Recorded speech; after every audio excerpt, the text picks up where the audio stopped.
무언가 추가적으로 부가세에 대해서 궁금하신 것이 있으시면 조금 학습하신 뒤에 세무사한테 맡기시라는 겁니다.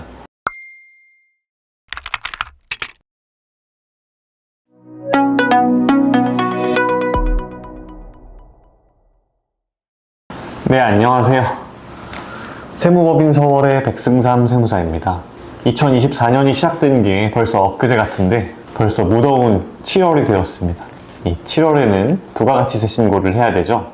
그래서 관련해서 부가세란 무엇이고 이 부가세 관련해서 사업자들이 어떤 것들을 알고 있는 게 좋은가에 대해서 좀 설명을 드리고자 해요. 그렇게 긴 영상은 아니고 무거운 주제도 아닌 만큼 끝까지 함께 시청해 주시면 너무 감사드리겠습니다. 자, 우선 부가세가 무엇일까요? 이 부가세는 내가 재화나 용역을 공급하면서 발생하는 부가가치에 대해서 과세하는 세금입니다. 조금 내용이 어렵죠? 좀 간단하게 설명을 드릴게요. 내가 물건을 50원에 사왔어요. 그래서 이 50원짜리 물건을 100원에 팔았어요. 그럼 내가 발생시킨 부가가치가 100원 빼기 50원인 50원이죠. 그래서 이 내가 발생시킨 부가가치에 해당하는 50원에 대해서 과세하는 세금입니다. 세율은 10%를 적용을 받고요. 구체적으로 어떻게 과세하게 되어 있냐면요. 내가 물건을 팔 때 만약에 100원에 판매하고 싶어요. 내가 정한 판매가가 100원입니다. 그러면은 이 100원에 대해서 10%의 금액인 10원을 추가로 받아야 돼요. 그래서 이 10원에 추가로 받는 세금을 매출세액이라고 합니다. 그리고 이 10원의 세액을 추가로 받는 행위를 거래징수라고 하고요. 그리고 내가 반대로 물건을 매입을 하겠죠. 뭔가 제조업이라면은 물건을 판매하기 위해서 원재료를 사왔을 겁니다. 그래서 이 원재료를 구매할 때 50원을 들였다고 가정해 볼게요. 반대로 내가 원재료를 50원에 구매할 때도 10%의 세금을 추가로 부담을 해야 됩니다. 내가 추가로 부담하는 이 10%의 세금인 55원이 되겠죠? 55원 중에서 5원이 내가 부담하는 세금이 되는 거고요. 이 5원을 매입세액이라고 합니다. 내가 매입할 때 부담하는 세금이라고 해서요.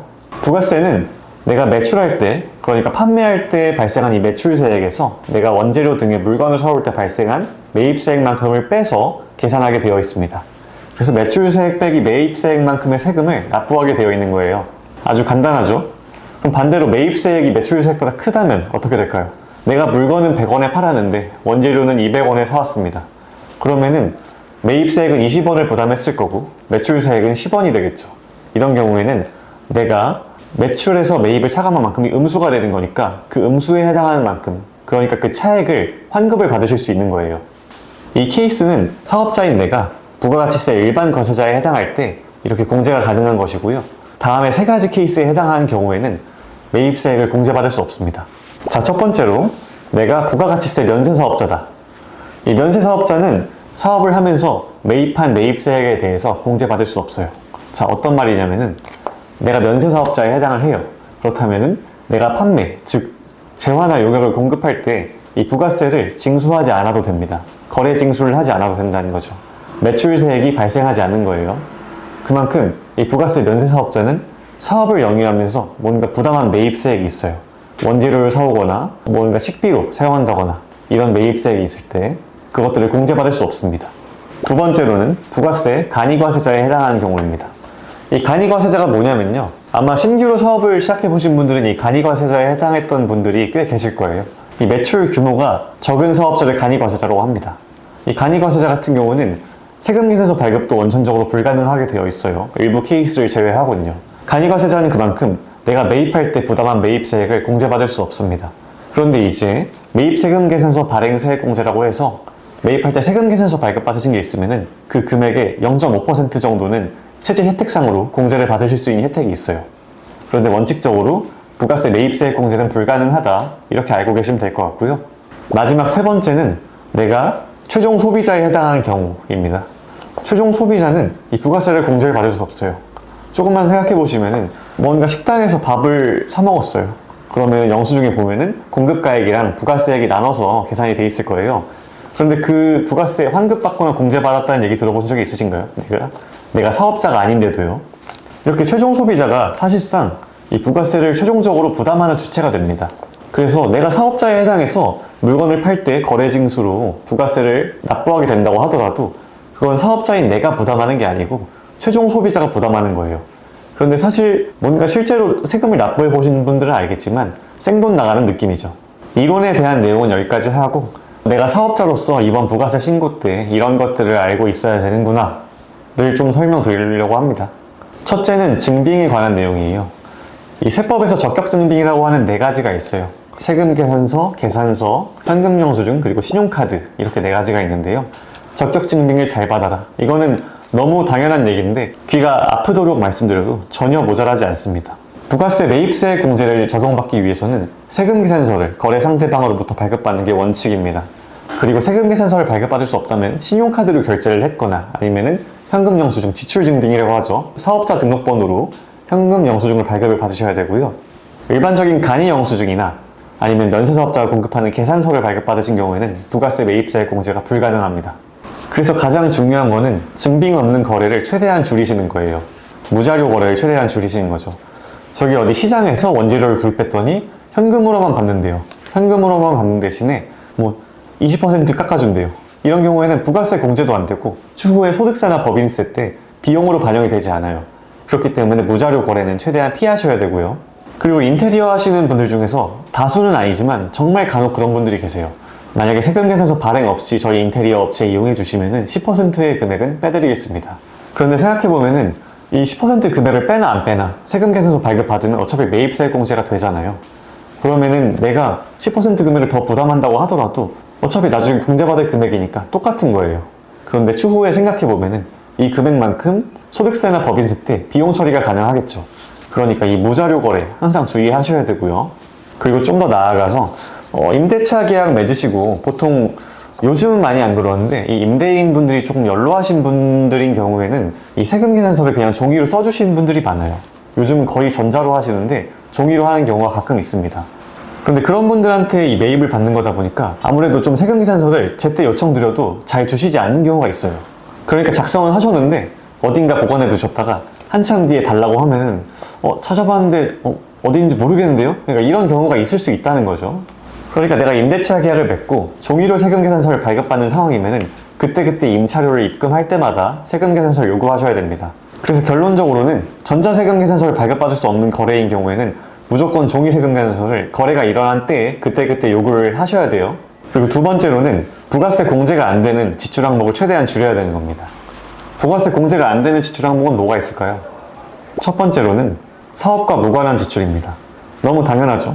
내가 부가세 공제를 받기 위해서는 사업과 관련된 지출이어야 돼요. 그리고 두 번째는 업무용 승용차에 관련된 지출이에요. 이 업무용 승용차란 게 무엇이냐면요. 업무용 승용차는 뭐 업무에 쓰이는 자동차 아니야? 네, 맞습니다. 예를 들어서 회사에서 자동차를 한 대 뽑았어요. 이 차를 뽑으면서 부가세도 당연히 부담을 했겠죠. 이 부가세는 공제가 안 됩니다. 그런데 공제가 되는 경우도 있어요. 공제가 되는 경우는 택시 회사에서 이제 택시용으로 사용하는 차량을 구입했다든지 아니면은 렌트카 회사에서 대여용으로 차량을 구입했다든지 이런 경우에는 공제가 됩니다. 그러니까 내가 구입하는 업무용 승용차가 진짜로 영업활동 그 자체에 쓰이는 경우에는 부가세가 공제가 되는 거예요. 그런데 출장용 차량이라든지 하는 경우에는 부가세 공제가 안 되는 거예요. 그러니까 차량 구입비뿐만 아니라 유류비나 차량 정비 비용, 즉 차량 유지비, 제반 비용이 전부 다 부가세 공제가 안 되는 겁니다. 그리고 예외로 경차에 해당한다거나 9인승 이상의 차량에 해당하는 경우에는 영업용으로만 쓰이는 차량이 아닌 경우에도 부가세 공제가 가능합니다. 즉 업무용 승용차에 해당한다고 하더라도 부가세 공제가 가능한 것이죠. 그래서 다들 9인승 이상 차량 타려고 하는 겁니다. 그리고 그 다음은 접대비 관련 지출입니다. 접대비가 이제 기업 업무추진비라는 이름으로 바뀌었어요. 그래서 이 접대비가 무엇이냐면요. 내가 사업과 관련해서 거래 상대방과의 관계를 돈독하기 위해서 지출하는 비용을 말해요. 예를 들어서 거래처에 위스키, 와인 이런 거 사다 준다든지 아니면 거래처 사장님이랑 식사 한 끼 한다든지 이런 게 접대비에 해당하는 거예요. 이 접대비는 국가에서 너 써라 이렇게 권장할 만한 성격의 비용이 아니기 때문에 부가세 공제는 원칙적으로 안 됩니다. 또 소득세나 법인세 때 비용으로 반영할 때 한도 규정이 있어요. 자, 다시 설명드리면 내가 거래처 사장님 주려고 위스키 샀다. 이거 부가세 공제 안 되는 거예요. 그리고 법적으로 이게 안 된다고 정해진 건 아닌데 관행상 조금 안 되는 것들이 있어요. 예를 들어서 회사 대표자, 그러니까 사업자 본인의 식비. 그래서 일반적으로 근로자가 없는 사업장에 사업자 본인의 식비는 부가세 공제가 잘 안 되는 경향이 있습니다.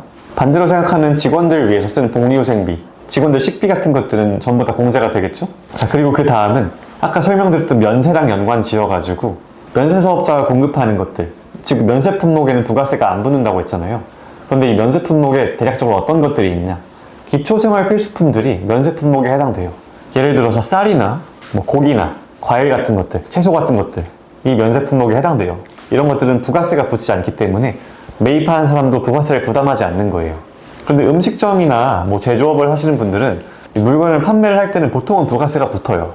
그런데 매입하는 것들이 부가세 면세 제외인 경우가 은근히 많아요. 그렇기 때문에 내가 판매하는 거에 대해서 부가세를 전부 다 부담을 하시면서 매입하는 거에 대해서는 면세에 해당하기 때문에 부가세 공제가 안 되죠. 그러니까 뭔가 상대적으로 다른 사람들을, 다른 사업자에 비해서 부가세를 많이 내는 그런 느낌을 받으실 수 있어요. 그래서 이런 면세 품목들을 많이 매입하는 사업자들을 위해서 정책 목적상으로 있는 의제 매입세 공제라는 제도가 있습니다. 의제, 그러니까 간주해준다는 거죠.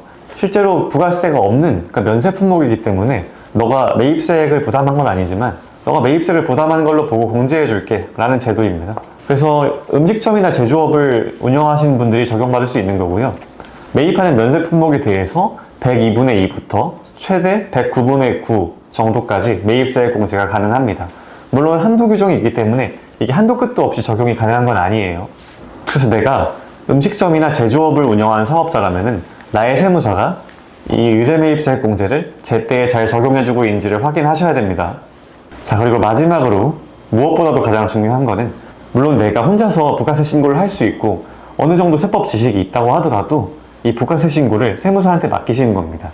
아무것도 모르시는 상태로 세무사한테 다 전부 일임해라 이런 게 아니고요. 제가 아까 설명드린 것들 전부 숙지하시고 무언가 추가적으로 부가세에 대해서 궁금하신 것이 있으시면 조금 학습하신 뒤에 세무사한테 맡기시라는 겁니다. 그래서 만약 부가가치세 신고가 필요하신 사업자분들이시라면 언제든지 지체 없이 7월 25일 되기 전에 세무법인 서울로 연락을 주세요. 언제든 연락 주시면 저희가 꼼꼼하고 책임감 있게 대표님들의 부가세 신고를 도와드리겠습니다. 감사합니다.